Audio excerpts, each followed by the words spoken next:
佢選擇嘅配搭係有好多好多蝦丸麵啦，咁啊通常麵底即係或者叫主食咧，你都係麵啦、撈麵啦、粗麵啦、撈粗麵啦，佢係爽口感㗎，條條分明，食到麵嘅香味，啲鹼水味又唔算太重。遊客嚟到嘅話咧，你見到咁嘅情景咧，其實你係會有少少失望嘅。哇！點解個鋪頭唔開門嘅咁？呢個可以啊，有窗。咁佢哋仲有一個有陽台，不過可能已經 book 滿咗啦。呢個已經訂完露台大床房，呢個係會再貴啲嘅。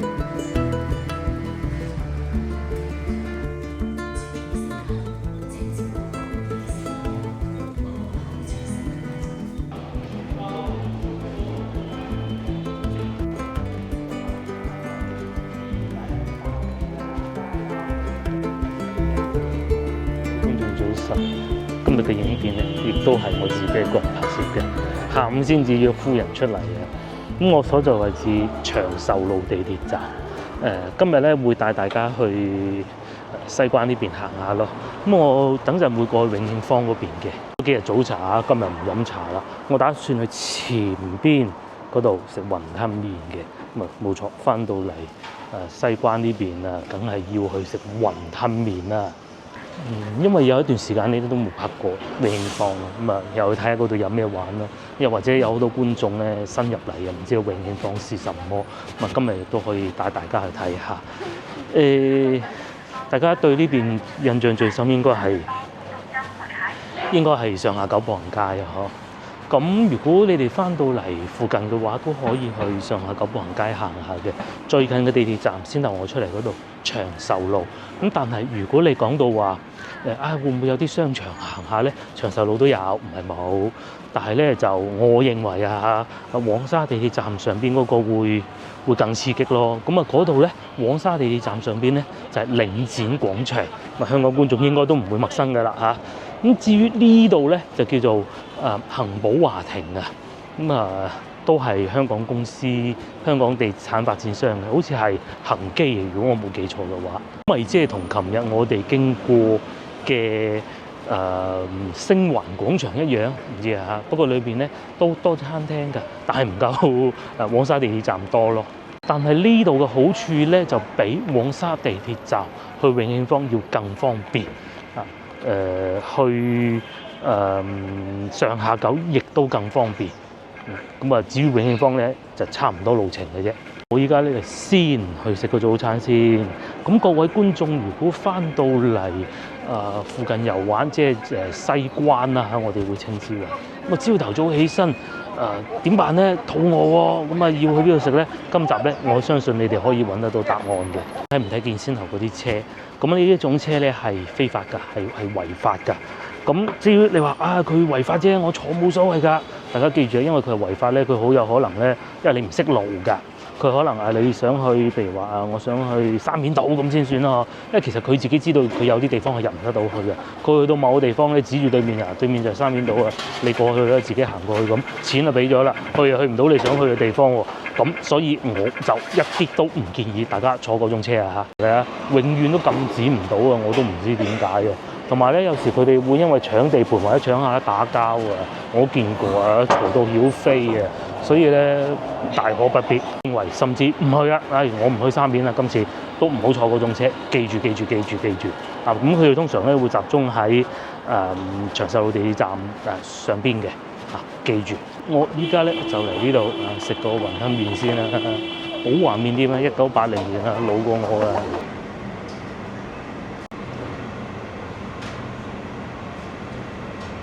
Hello， 我入咗嚟餐廳啦，咁我已經點好嘢食㗎，啲嘢食亦都到咗㗎啦。呢度幾好啊！始終咧因為遊客地方啊，有啲東西咧佢哋係知道要點做㗎咯。遊客係唔知道嗰樣咩嘅，譬如話鮑汁冬菇麵咁佢睇到圖片咧，佢知道原來係咁嘅。譬如話咖喱坑腩麵咁，咩叫坑腩咧？遊客真係唔識㗎嘛，正常㗎，所以就需要有圖片啦。上邊寫住個 number 咧，就係佢嘅價錢咯。豬手麵啊，暫時呢度睇到最貴35蚊。如果我老婆嚟咧，佢應該會叫豬手麵或排骨麵。我老婆食得好奇怪嘅，牛筋麵都唔貴喎，30蚊嘅。牛雜麵也就30蚊。你佢選擇嘅配搭係有好多好多蝦丸麵啦。咁啊，通常麵底即係或者叫主食咧，你都係麵啦、撈麵啦、粗麵啦、撈粗麵啦、粉啦。嗱，佢淨係咁樣講已經有4-5種啦。咁啊，上邊配搭嘅料又有牛柏葉啦，好少見啊嚇。或者撈麵你要蠔油撈啦、魚皮餃啦、鮮蝦雲吞啊，數唔晒啊嚇。咁我哋見到甚至乎連茄醬撈麵都係有嘅。你知我仲有好多剩食嘅，最貴40蚊咯，合理嘅呢個價錢作為旅遊區嚟講嘅喎。咧我都做過遊啊，我都知道咧，有時候咧你一下食到太飽嗰啲主食咧，不是一件好事嚟嘅嚇。忍住咁樣，有時候如果去見到食飯咧，我哋都會話小飯咁都得㗎。食雲吞麵就好啦。面前呢個咧就係撈麵，呢個係蠔油。我今日咧就唔要豬油啦，費事食咁多哈哈。不過其實豬油唔怕嘅，食啲都只要平時負擔唔好太大，唔好咁大魚大肉，我覺得冇問題。我面前呢個咧鮮蝦淨雲吞，啲蝦都啲雲吞都幾大粒喎。佢唔係嗰種咧有魚尾嗰種嚟嘅，係呢一種嘅份量都夠多啊！咁呢個咧就性價比好似稍為低啲咁多未食未知啊嚇，收緊35蚊。咁呢個撈麵咧收緊20蚊，咁撈好個麵先啦。撈麵咧就要一定要兩個手嚟嘅同埋咧雲吞麵呢樣嘢咧最緊要你自己食得開心，而唔係話聽人講話應該點，就好似我之前去香港咁啫嘛。咁就係唔中意飲奶茶，中意飲咖啡咁唔得嘅咩？就係中意飲凍，唔中意飲熱唔得嘅咩？係咪先？自己舒服就得㗎啦，而不是話聽人拋書包咁樣咧，你會俾人帶住個節奏。一定要係嗰個先好食，嗰個先好食，咁唔係啦。有啲嘢我就唔中意食，有啲嘢我就好中意食。最緊要自己食得舒服，係咪？嗱，譬如好似我咁我其實咧唔係太喜歡食銀絲麵嘅，即係好爽口彈牙嗰種，即係呢種啦。因為咧，我啲牙齒咧其實好正緊嘅，我咬嘢唔係好擅長嘅。咁咧咬呢啲麵咧，我就會好痛苦嘅。又或者有啲長者只要年紀大，牙齒會退化㗎嘛。食呢啲麵咧唔係唔好，就係整得好，一定係要咁樣爽口彈牙嘅。不過牙齒不是太好，我推薦翻撈粗麵佢係爽口彈牙，條條分明，食到麵嘅香味，啲鹼水味又唔算太重。同埋咧有個地方佢哋做得幾好嘅，蠔油咧其實咧落咗之後咧會搭住黐埋一嚿。佢哋應該再落嗰啲油去擺喺個底嗰度，先嚟試下粒雲吞。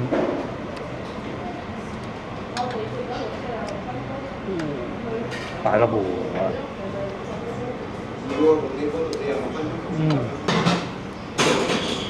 啲咧睇上去質感非常之好，裏邊粒蝦咧亦都好大嘅，哇！食落去咧啖啖肉，咁裏邊五香粉唔算太多嘅。咁有觀眾話：好似唔係好正宗。其實咧冇話正唔正宗嘅呢個世界啲嘢。咁咧北方傳過嚟嘅，據我所知咧，以前就應該係咁。咁至於嚟到廣東啦，咁可能嗰陣啲肉細粒啲，就造型就整靚啲咁咯。我個湯底好好飲啊！佢係嗰啲好濃嘅大地丸味。呢個種係雲菜，嗰啲肉咧亦都唔係嗰種攪碎嗰種肉，食起身咧都係有質感，但係又唔會話咬起身咧好似突然間咬到一嚿肉好辛苦嗰種感覺咯。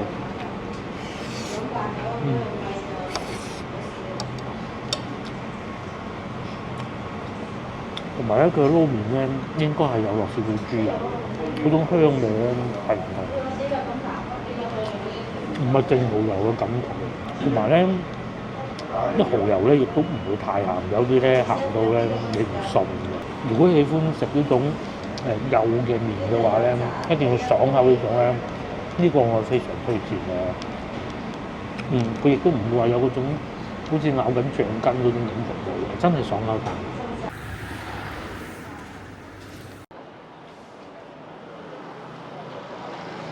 夜晚就嚟得多，原來朝頭早嘅寶華路係咁嘅，都熱鬧嘅，因為條路咧唔係好闊嗰種嘅。咁啊，如果你話喺附近租咗酒店住，朝頭早佢係食個雲吞麵，咁啊好食唔好食都叫試過1980年就落成㗎啦，咁啊點都要試下㗎。不過就都係嗰句啦，我唔係講佢啲麵唔好，始終都係我自己真係唔係太喜歡呢種幼嘅銀絲麵咯，我都係中意啲軟身少少嘅。其實我知道喺我頻道咧好多觀眾咧都係長者嚟嘅，可能真係未必咁容易接受到食起身嗰種感覺真係幾好。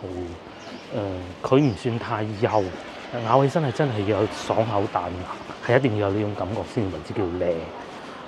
咁啊睇你點樣選擇咯。當你食完雲吞麵之後咧，繼續往前行，朝頭早咧就有好多鋪頭冇開門㗎啦。譬如話左手邊呢個喺廣州食白切雞都算係 Top 5啦，頭5位啦。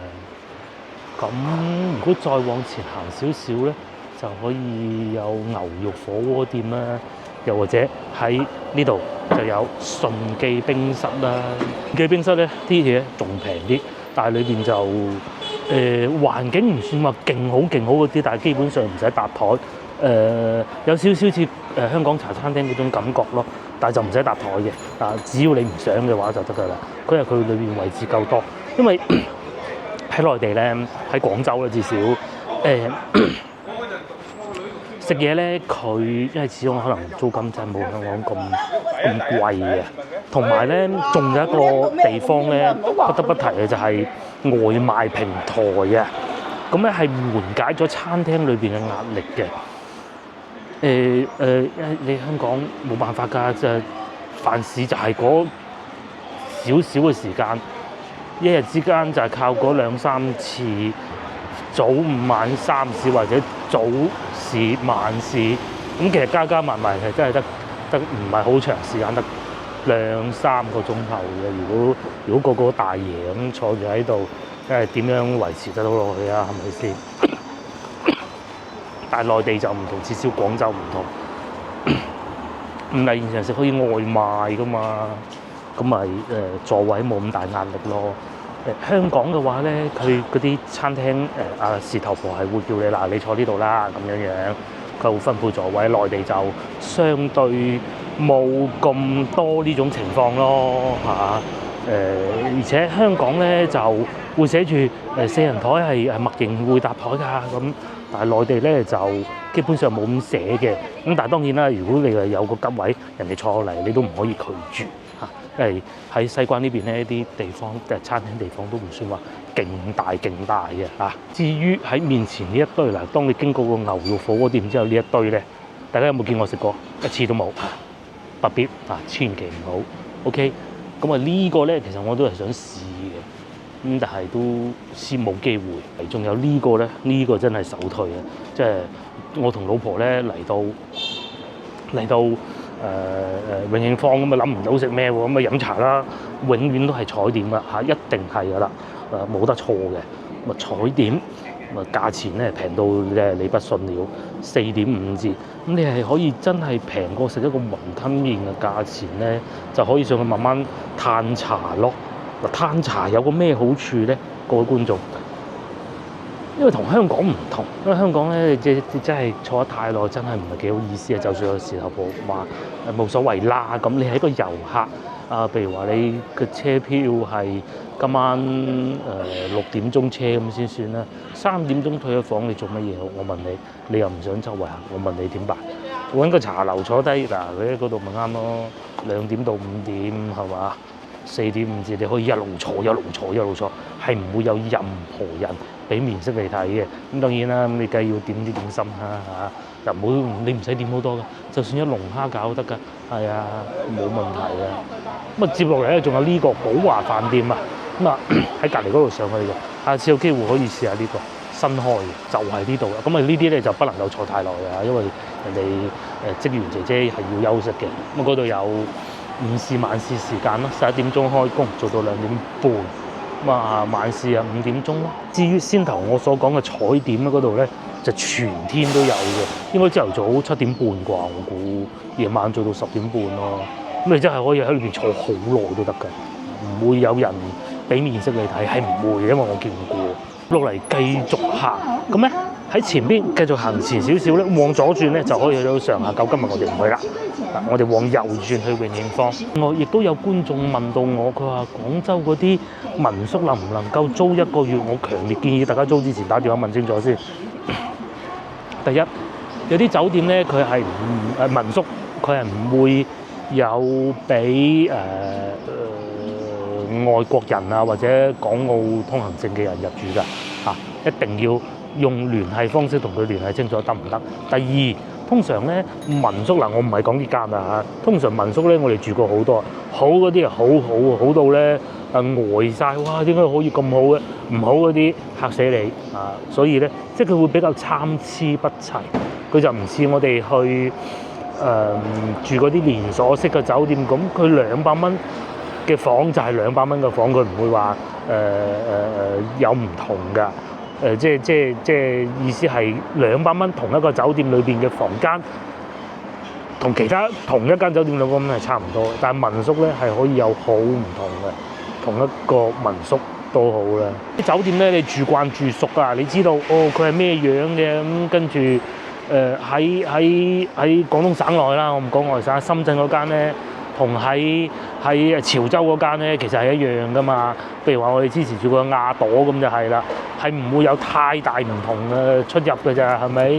啊，所以一定要問清楚啲嚇。而且嗰啲連鎖式酒店咧，持海外護照啊，或者港澳通行證啊，唔係回鄉證都可以入住嘅，但係民宿就難講啲咯，係啊。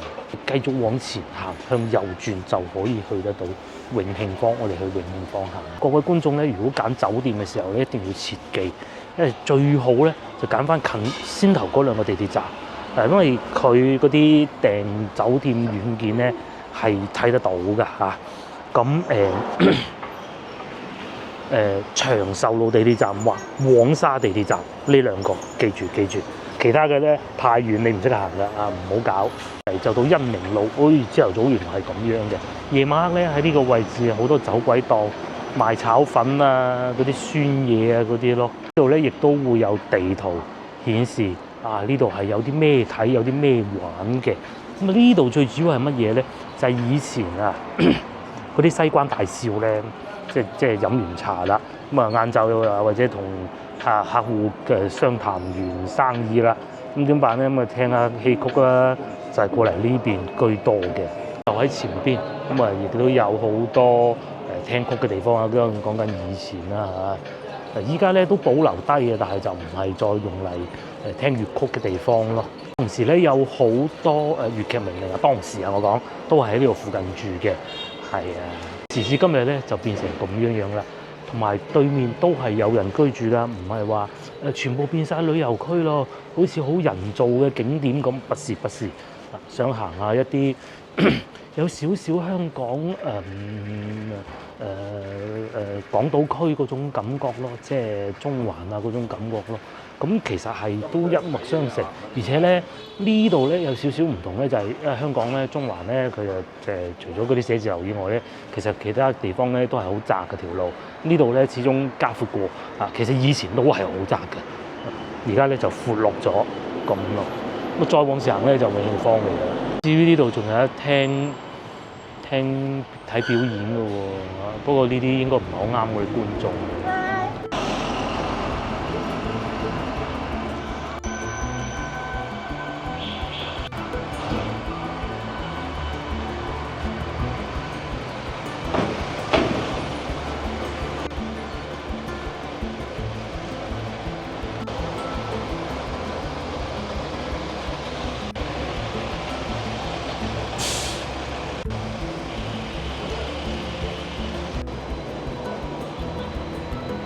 嚟到呢度咧就係永慶坊啦。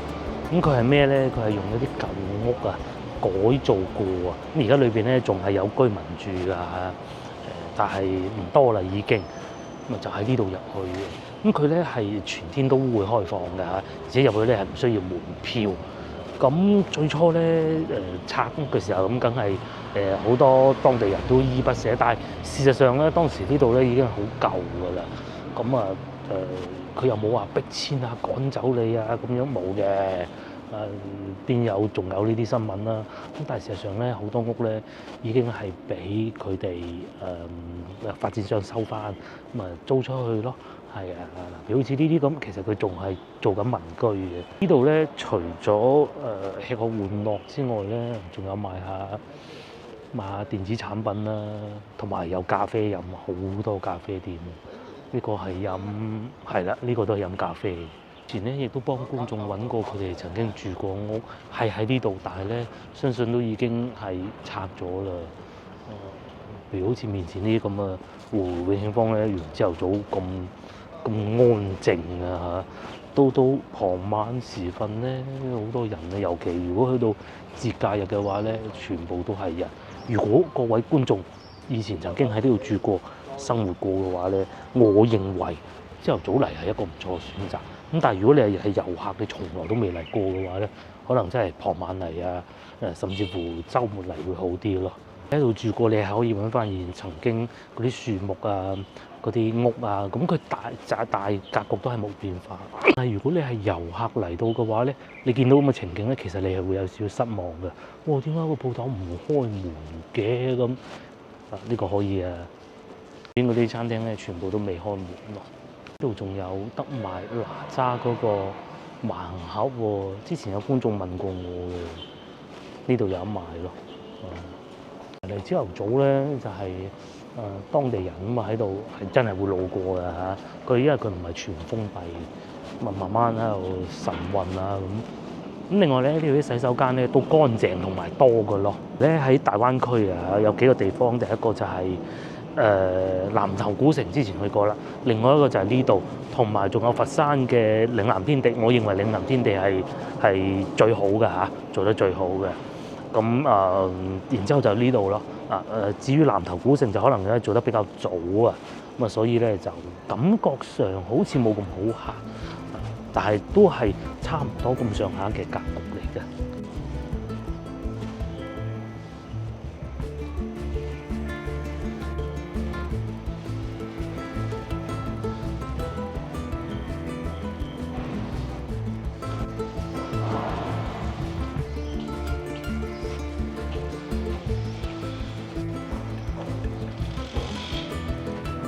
之前試過呢個雪糕店排隊全部排滿人，依家未開門，正常嘅。而且會有啲展覽㗎，呢個係啲牌子嘅活動吧。相信大家都見到我地下好乾淨嘅，因為佢哋咧始終係唔係嗰種冇管理嘅，有管理嘅。即係有公司去管理，咁所以咧，大家見到地下好乾淨，啱啱沖洗完畢，仲會有人淋花啦。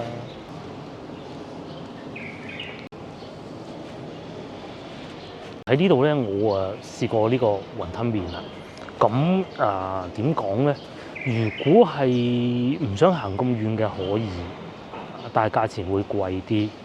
但係如果你話行遠少少都冇所謂啦，咁就大可不必啦。我認為去翻先頭嗰度都好過，甚至乎再行遠啲仲有好多好嘅選擇。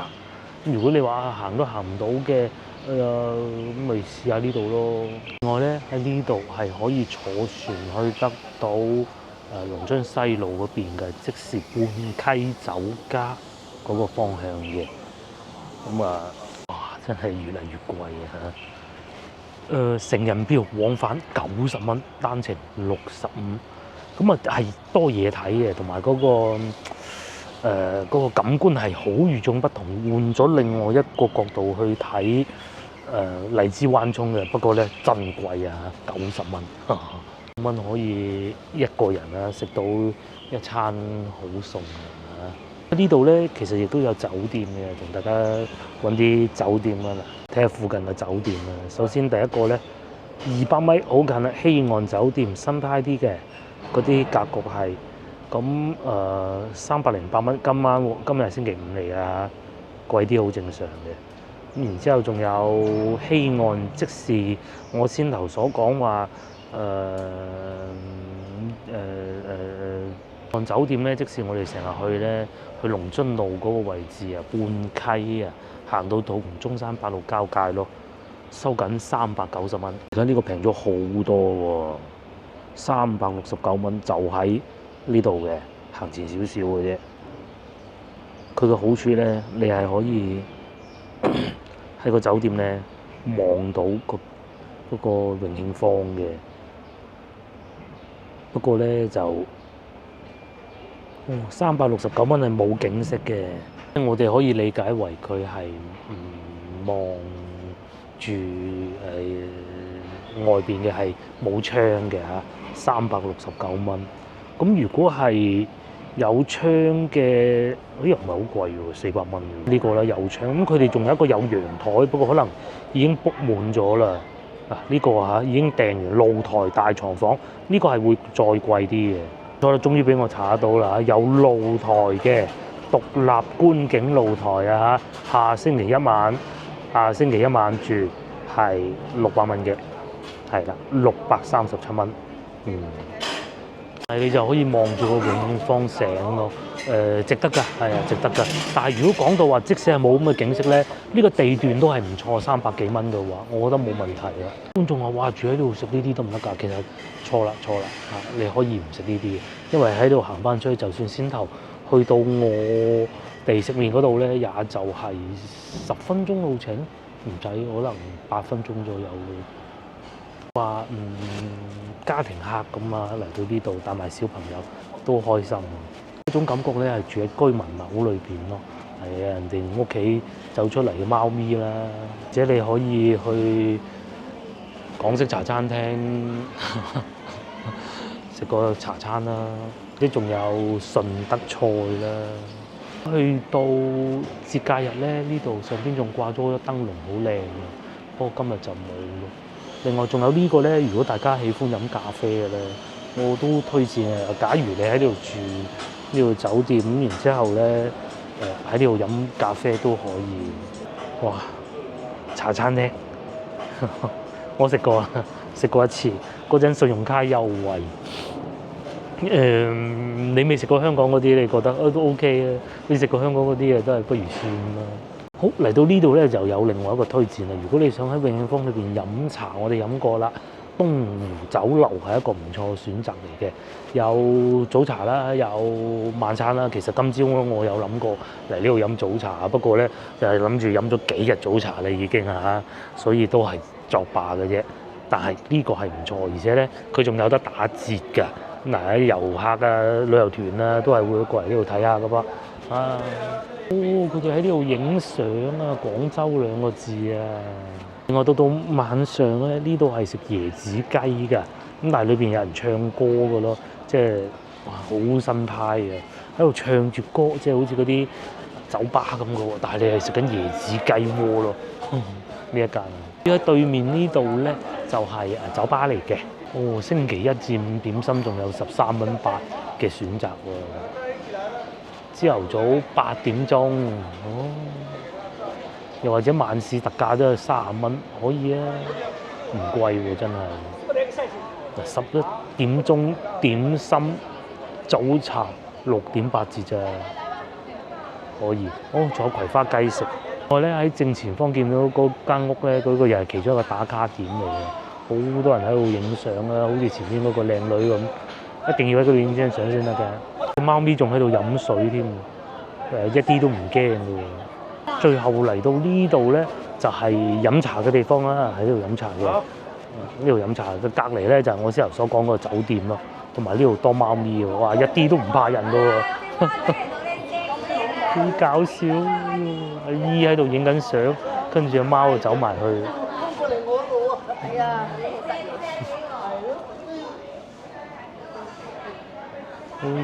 呢個就係尖雲酒店啦，就係我先頭所講咧，最平今晚300幾蚊就入住得到嘅酒店咯。咁啊，地理位置極為優越㗎啦啊！喺呢度過去咧就可以去到粵劇博物館，強烈建議大家一試啊！星期一就閉館嘅，咁其餘時間咧都係迎客嘅，晚上咧9點半先至關門啊！就唔似話其他嗰啲博物館，因為佢係市政出錢嘅，佢就唔係話私人收門票嗰種嘅。入去嘅時候咧係要預約，不過咧都係行個流程嘅啫，唔需要擔心㗎嚇。去到夜晚咧，嗱呢班遊客企住呢個位置咧，亦都係影相最好嘅地方嚟嘅。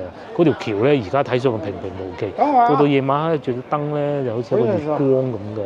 咧你係會見到有當地人買餸經過嘅咯。係啊，呢個就係融合埋一齊嘅地方嚟嘅。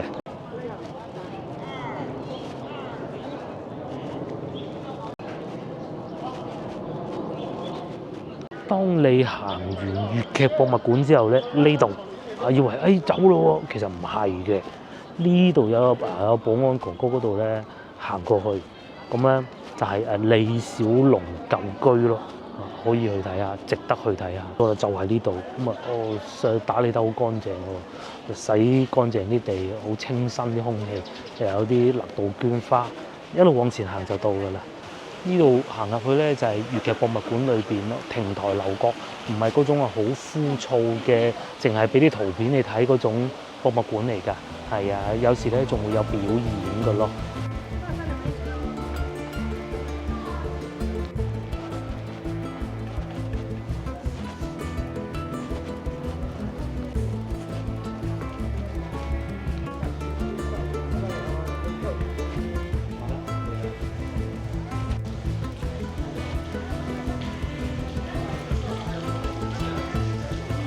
仲有裏邊有堆人嗰度行出嚟咧，就係李小龍祖居，咁係佢爸爸喺度住過嘅。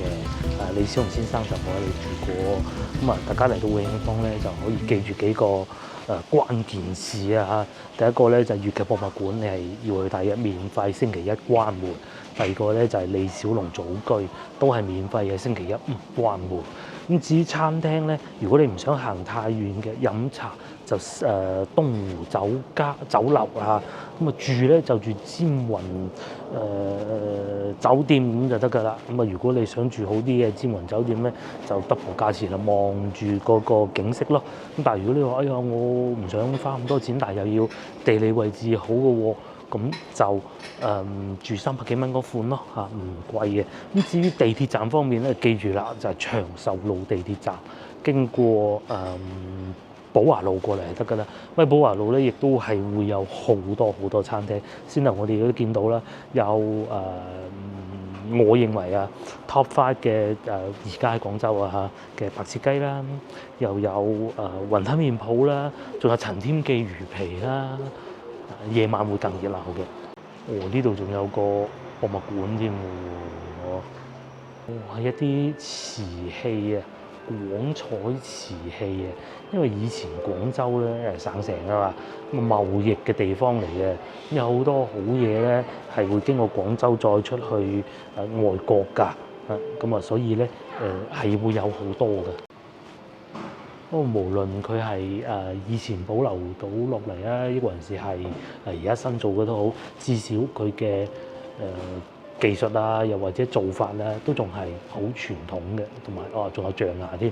不過而家就唔會再有新嘅啦，呢個係展品嚟嘅啫。呢度講得啱，嶺南文化中心核心區，我認為佢呢個講法係啱嘅。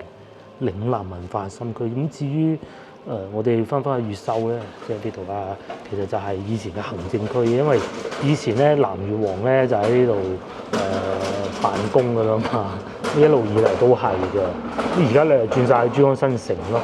咁其實咧，我呢度會唔會啱啊？廣州西站舊址。咁啊，如果廣州南站咧就好遠嘅，好遠嘅。咁呢度咧就係沙面島啊，好近嘅，行過去。嗰附近有幾個地鐵站，黃沙站。如意坊我唔建議大家如意坊站咯，建議翻長壽路站，就係我哋先頭去嗰個啦嚇。我哋而家咧就係黃沙地鐵站。地鐵站仲有個好處咧，就係我哋上一集大家仲記唔記得一德路咧？其實你係可以喺黃沙地鐵站坐地鐵一德路或海珠廣場嘅。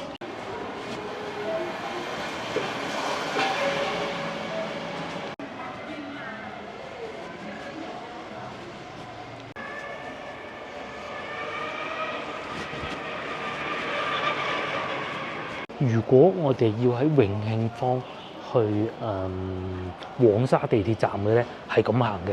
呢個裏邊永慶坊啊，其實前邊嗰個位置就係先頭我哋見到貓咪嗰度，個貓咪咧就往呢個方向行。我哋唔好行翻入去，我哋沿住呢度行。見到有對面有蜜雪冰城喎，同埋其實最好記就係呢個同撈同煲呢個地方咧。咁佢係叫蓬萊路或者叫蓬萊路啦嚇。咁啊喺呢度過馬路，咁啊對面仲有蜜雪冰城啦，咁啊喺呢度一路行過去就可以去得到黃沙地鐵站噶啦，過馬路先。我俾一個建議大家，如果大家港車北上啊，千祈唔好考慮揸車過嚟呢度，千祈唔好考慮。嗱，唔知大家仲記唔記得咧？我哋喺農曆新年嗰陣好似係啊，我都唔係好記得，係大年初二揸車過去長壽路地鐵站，即係我哋先由喺地鐵站出嚟嗰度咧，停低部車再對面吉之島買嘢吃喝玩樂，跟住翻去外母度。去嗰程係方便啦，走嗰程哇真係個人懵到揸到個個都癲嘅。大家再試諗下，如果而家梗係易停車啦，實停到啲咁樣，但係如果你係再晏啲，嚇到你驚啊！咁如果咧，我俾一個推薦大家啦嚇，如果你係都要揸車上嚟咧，將架車停去芳村。喺芳村地鐵站，sorry 應該係西朗地鐵站咧，有一個地方停車咧，好似停到60蚊一日，就地鐵站口可以過得到嚟嘅。咁啊，大家睇下點樣選擇啦。咁最好就當然就係公共交通工具，冇錯。全部都係遊客啊，咁早啊已經係過嚟㗎啦，係啊。例如如果再晏少少，根本呢度全部都塞車，而且咧啲電動自行車好瘋狂㗎。你係停唔到，同埋咧呢度咧唔知大家睇唔睇到啊？佢哋已經唔俾嗰啲共享單車停入嚟啦。如果停埋入嚟啊，你行得到啊嗱。平時咧又會有呢啲大車入嚟咯。咁佢有啲送貨啊，或者搞衞生啊，各種咁。哇！呢個車都入得到嚟，咁叻嘅又會。所以大家如果係想揸車入嚟嘅話，一定要考慮清楚嚇。你識路嘅都唔揸，何況你唔識路，真係唔好搞。佢講嗰條路，你完全唔知道係咩名，第一次聽。恩寧路往右轉咁，嗰啲邏輯係完全唔同嘅，好刺激嘅。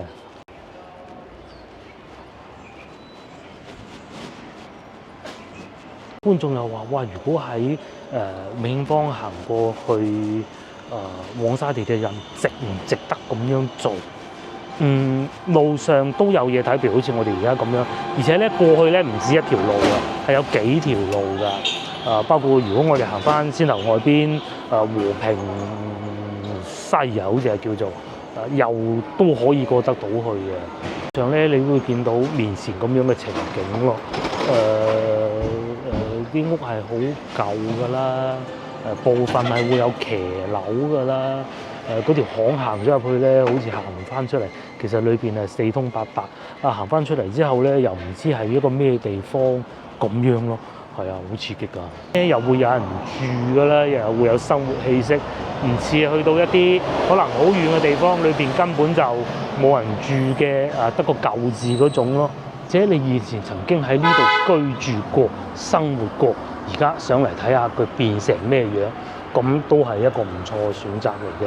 如果你係遊客嘅，你完全唔想行嘅，咁你可以行翻過去嗱，係咪唔好揸車嚟呢度係嘛？嗰少少都要響喇叭響度咁樣真係忍都唔忍得嘅。繼續講翻，如果你係行我都唔想行嘅，但係又想去黃沙領展商場行下喎，咁點辦咧？坐地鐵啦，行翻去長壽路地鐵站，咁坐一個站地鐵就到得到㗎啦。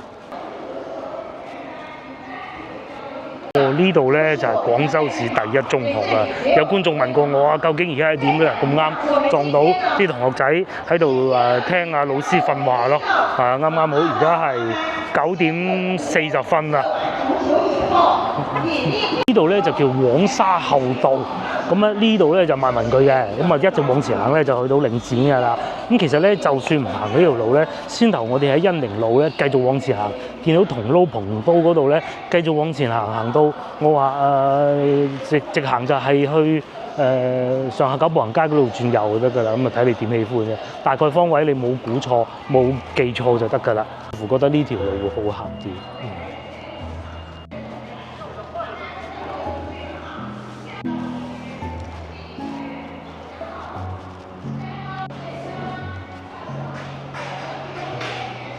黃沙後道呢邊咧，你就唔好考慮揾間咩餐廳啊，就冇嘅。早餐都不要考慮啊，因為呢度咧佢係批發嘅地方啊，即係賣嗰啲文具啊，咁啲工人咧要搬抬咧，佢係除咗食飽以外咧，佢係唔會考慮話要坐低慢慢嘆呢幾個字嘅。咁所以咧就唔好考慮喺呢度揾到一個餐廳咯。如果到農曆新年前咧，前1個月啦呢度咧係有好多嗰啲賀年嘅禮品賣㗎唔夠一德路多，但係咧呢度咧就似乎係會正規啲，因為咧好多買呢啲嘅都係公司佢要有發票嘅咁呢度係會有嘅，又或者買啲文具各種咯。至於繼續往前行就係黃沙地鐵站。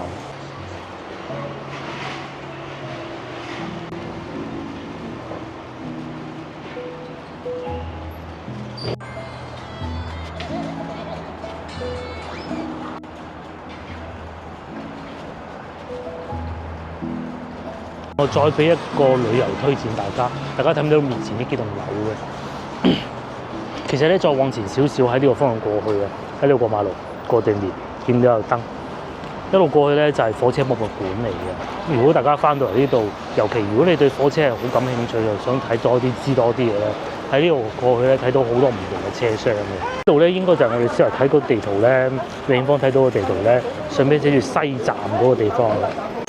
然之後繼續往前行，開始越嚟越熱鬧啦。呢度咧係廣州其中一個會塞車嘅地方，我經常揸車經過呢度嘅，好刺激嘅，每一次經過都。繼續往前行少少就係領展廣場。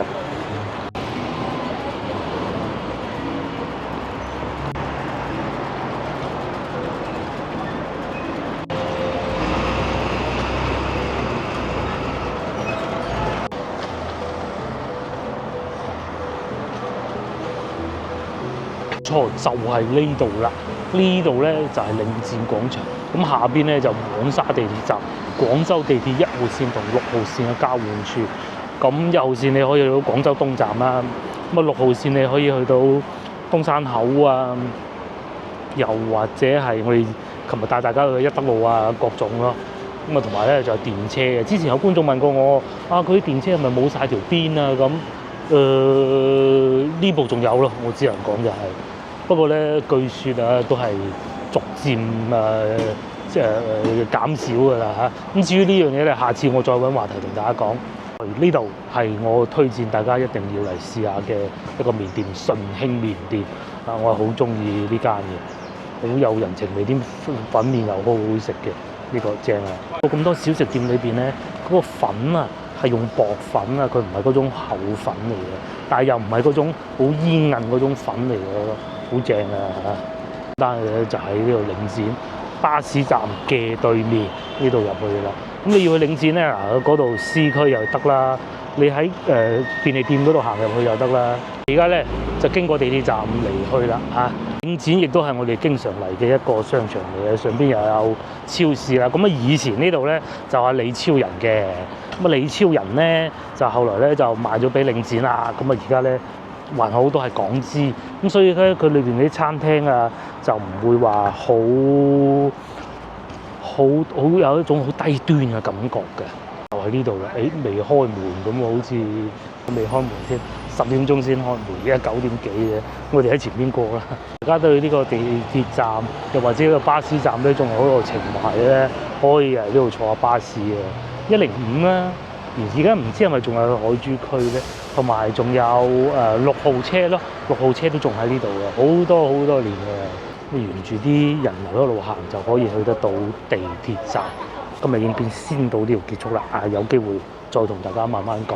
咁啊，下星期嘅話咧，去到週末咧，我應該會同太太去附近遊玩下，因為春天啊嘛，梗係要去睇下啲樹木㗎啦。咁另外咧，因為咧廣州天氣咧，去到5月咧就開始熱㗎啦，每一天都係熱嘅，一路去到10月咧先至見到有少少凍嗰種啦，12月先凍齊嘅，所以咧其實而家係最舒服嘅天氣嚟嘅嚇，有夠涼爽，着件薄衫咁就得㗎啦。